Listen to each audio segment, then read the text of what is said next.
Uma divergência histórica entre ruralistas e lideranças indígenas está prestes a ser resolvida pelo Supremo Tribunal Federal. Em que momento os índios passam a ter direito a um território? O julgamento que começou na sexta-feira vai definir os critérios de demarcação de novas terras indígenas.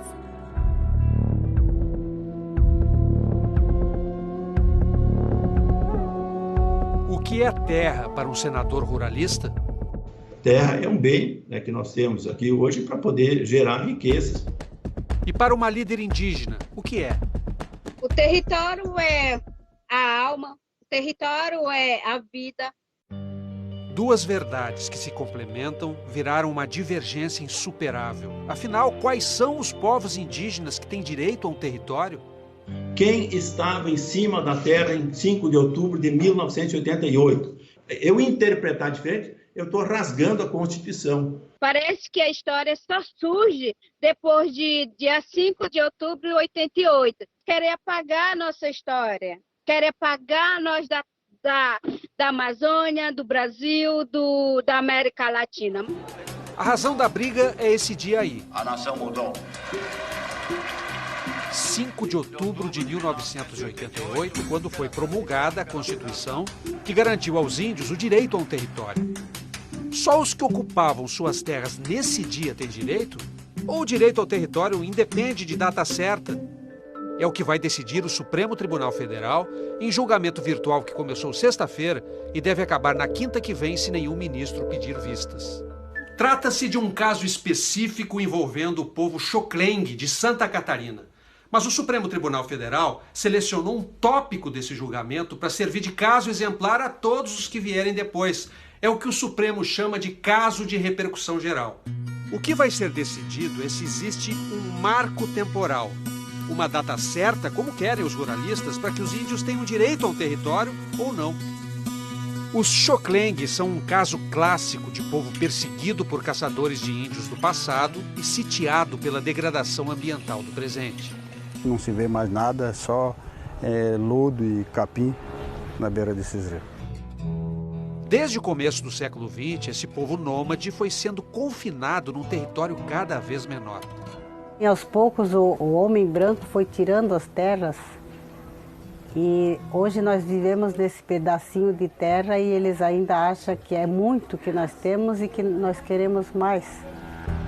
Constantemente removidos até serem espremidos nas encostas da barragem norte do rio Itajaí, corriam o risco de perder suas casas se esse parecer da Advocacia Geral da União ainda estivesse valendo. Ele exigia o marco temporal para fazer demarcações. O parecer foi suspenso pelo ministro Edson Fachin, o relator do caso Xoclengue, até que o plenário do Supremo termine o julgamento. Para o Ministério Público Federal, o que dá direito a um território não é o marco temporal, é a ligação dos indígenas com seu passado ancestral. A própria lei determina estudos de comprovação.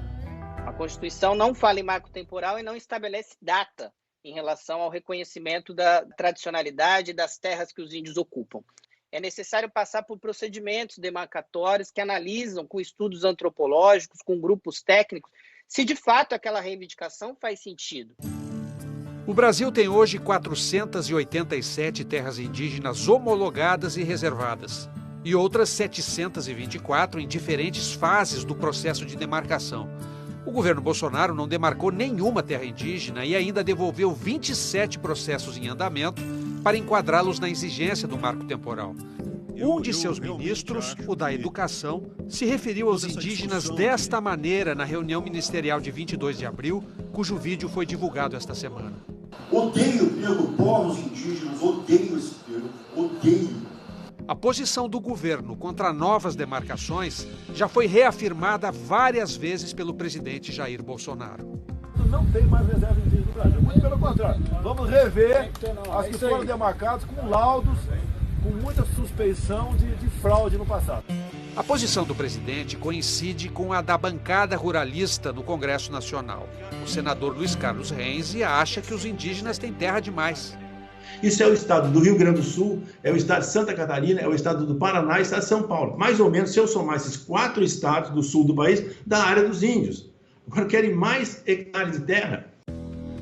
Um estudo feito por pesquisadores brasileiros e publicado por uma das mais importantes revistas científicas do mundo compara o tamanho das terras dos maiores fazendeiros do Brasil com o das reservas indígenas. Segundo o estudo, apenas 97 mil proprietários rurais são donos de 21,5% do território brasileiro, enquanto 572 mil índios ocupam pouco mais da metade dessa área, cerca de 13% do território. O estudo mostra também que 16% do território brasileiro ainda são de terras públicas sem destinação. 60 bilhões de hectares, né? Então, como que a bancada ruralista pode dizer que os índios ocupam muita terra se a União tem 60 milhões de hectares de terras públicas não destinadas? Mas o senador insiste e afirma que o marco temporal vai extinguir 90% dos processos de demarcação.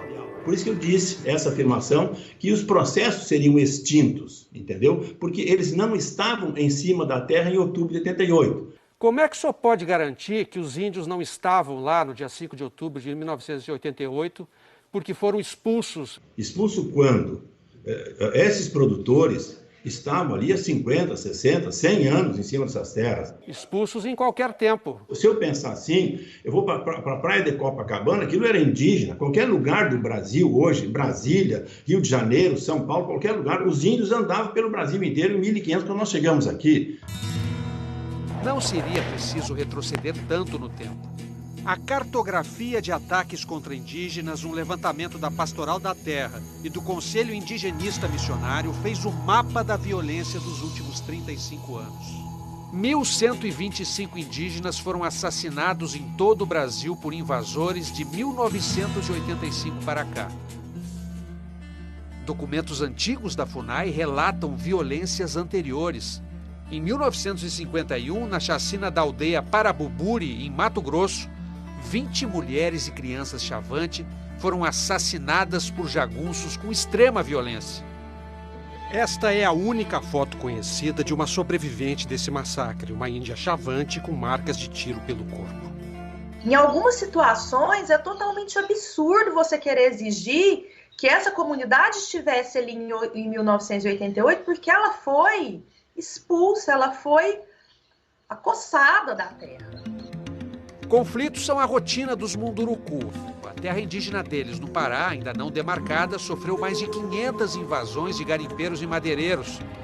Os indígenas resolveram não esperar pelo governo e iniciaram uma autodemarcação. A gente está aprendendo a mexer com as armas do branco também, o celular, a internet, isso nós estamos aprendendo. Em nota ao Fantástico, a FUNAI disse que adotava o parecer que seguia a tese do marco temporal porque era o marco regulatório vinculante. A nota acusa ONGs de defender a estagnação dos índios para manipulá-los. Para a Alessandra Munduruku, a FUNAI é que é um mau exemplo que não deveria ser seguido pelo Supremo Tribunal Federal. O Supremo, se for votar a favor do marco temporal, ele tem sangue indígena, ele tem sangue nas mãos, como está acontecendo com o presidente da FUNAI. Se acontecer a morte dos povos indígenas.